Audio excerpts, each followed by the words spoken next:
Hello and welcome to Tank and AFV News. Today we are doing a book review of Sherman, the M4 tank in World War II. This is part of Casemate's Illustrated series. This is sort of a special entry in that series because most of them are sort of smaller softcover books like this one.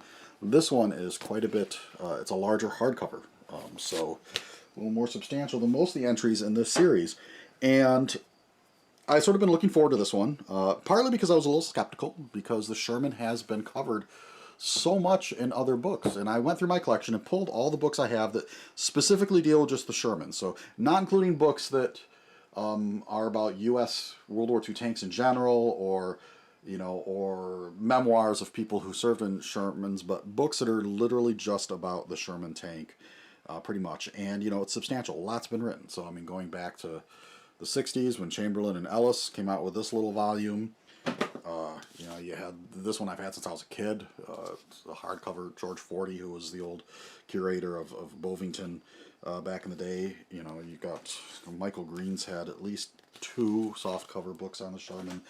Of course, the famous Honeycutt book. This is sort of the, if you're really serious on the topic, you sort of have to have a copy of one of these, but you're going to pay over $100 easily. So, as far as getting into the nitty-gritty of technical sort of exterior recognition points, the old Son of Sherman book is another substantial work.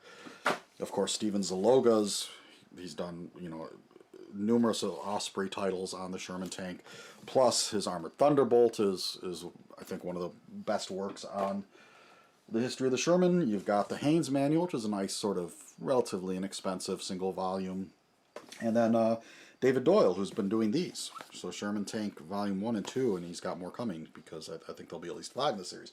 So that's an incomplete list of all the books out there on the Sherman Tank. So what does this book add to that? And like I said, I was a little skeptical because there has been so much out there, but I can happily say that I like this book. I was impressed by it. This is a good edition, and it's got some stuff in it that is not easily found in some of the other volumes that have been published on it, particularly when it comes to things like unit markings and supply and logistic issues around Sherman tanks, but also just the presentation's really nice, particularly from a visual standpoint. There's things I really liked in this book. So this one is by a French author, and I'm not even going to try to pronounce his name because I'll slaughter it, but it's right there for those who are looking. And he served for 21 years in an armored cavalry arm in the French army. So, he's experienced as a tanker himself. And this is the first book of his that I've had a chance to see. And again, like I said, it's very nice. The book itself is, obviously, it's a hardcover, 240 pages. Nice glossy paper, as with all of these Casemate Illustrated books. So let's dive into it and see what we get. It is heavily illustrated with lots of charts, but there is a substantial amount of text. This is not just a photo book. And we'll sort of go through it here real quick so people get a taste. Obviously, they're not going to flip through every page, because if you want to do that, you need to go buy the book and look at it yourself. But starts off chapter 1 here with just a history of the tank itself. Picture of Bill Sherman. That's kind of nice. Some of these photos are ones that you're definitely going to recognize from other books, just because they are sort of the part of the documentary record on the Sherman tank, the photos that are available, because it's not like, nowadays where everybody's snapping 1,000 photos on their phone. There's a limited number of photos available back then on some of this stuff. So, and I don't think this book's pretending to be introducing new photos that people hadn't seen before. That's not really the point. This is sort of presenting a history of the Sherman tank. So some of the photos were familiar to me, but that's to be expected in this type of book. One of the things you see here, it's getting into the, British M4s, Australia, Canada, Polish Army. So he does have an international outlook on the vehicle. It's not just the Sherman tank in U.S. service. And we'll see later on in the book, there's quite a bit of information on, particularly when it comes to markings, French units. So if you're interested in the Sherman tank in French service during World War II, this book will have some interesting stuff. Okay, Chapter 2, Production. So you can see a nice production chart there. sort of numbers produced by factory and type and all that kind of stuff. So there's quite a bit of that kind of nitty-gritty detail in some of the charts, and this is a good example of some of the graphic style of the book. And this is stuff I like. So this right here is explaining what the back end of the different types of Sherman tanks look like. And this is a good reference to have, because if you want to go out to museums or look at tanks on display anywhere, the back end of the tank is usually one of the key ways you're going to identify what type of tank it has and what type of engine it might have. So, you know, this is a nice chart for illustrating that rather than just some random photos. Again, here is explaining the different types of hatch design. Just another clue you can use to identify whether it's an early or late war tank. So that kind of detail is in here. It goes into that kind of stuff, which is nice. And the first sort of half of the book, for few chapters, all sort of cover those sort of technical details. So here we have chapter 3 is the chassis. And sort of some photos. Some of these are going to be familiar to people, showing the different add-on armors that troops did in the field. Here's another example of a nice illustration here of the combat compartment. And it's you know, it's just a little easier on the eyes than, you know, reproducing some of the grainy old illustrations from the actual technical manuals. So it's sort of nice to have something that's a little more visual pop to it. And that seemed to be something that sort of, you know, my limited experience with looking at French publications on armored vehicles, you know, particularly some of the magazines and whatnot, they do have a lot of, I think, an emphasis on the visuals and the aesthetic of the presentation, which is nice. So here we have another example of a chart here showing where all the different components are in the hull. So that kind of stuff's very welcome, because I haven't seen, you know, this chart here is original to this book as far as I can tell. I've never seen that before. Flipping ahead here, so I see another here of drawings of the rear deck, which is another important sort of visual aspect when you're trying to identify different types of Sherman tanks. Going into the different engines, so chapter 4 we have turrets.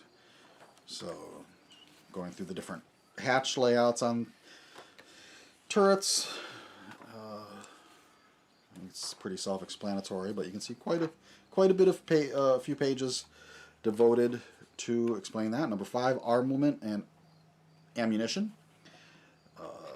So the different small arms and machine guns that equip the tank. Different types of shells that were used. How the shells worked. Sort of firing sequence, ammunition packaging, all that stuff. So this is nice information that, again, doesn't always make it into some of the other books that kind of gloss over this stuff, you know, or might just sort of list the types and penetration stats, and that's about it. Whereas, you know, here we have, again, some nice charts of what the different types of rounds looked like for the different types of tanks. And then here's a full-page chart of different turrets, armament, and ammunition for the Sherman tank. So that's all good stuff.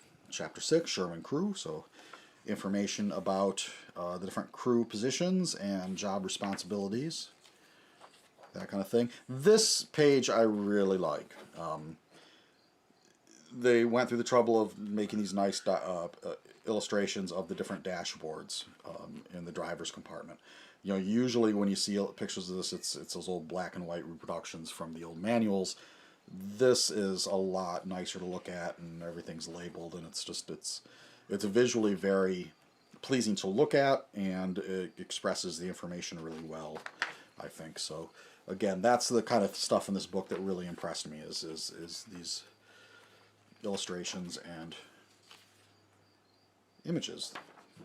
So let's skip forward here a little bit more to the next chapter, and hopefully we didn't miss one, but okay, evolution of the Sherman. So this sort of goes through the different types and models that were developed throughout the war, and who and where they were used.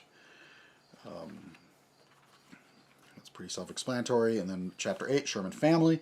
So this is all these sort of different types of vehicles that were based on the Sherman hull, whether they be engineering vehicles, ARVs, all the different sort of Hobart's funnies, dozer tanks,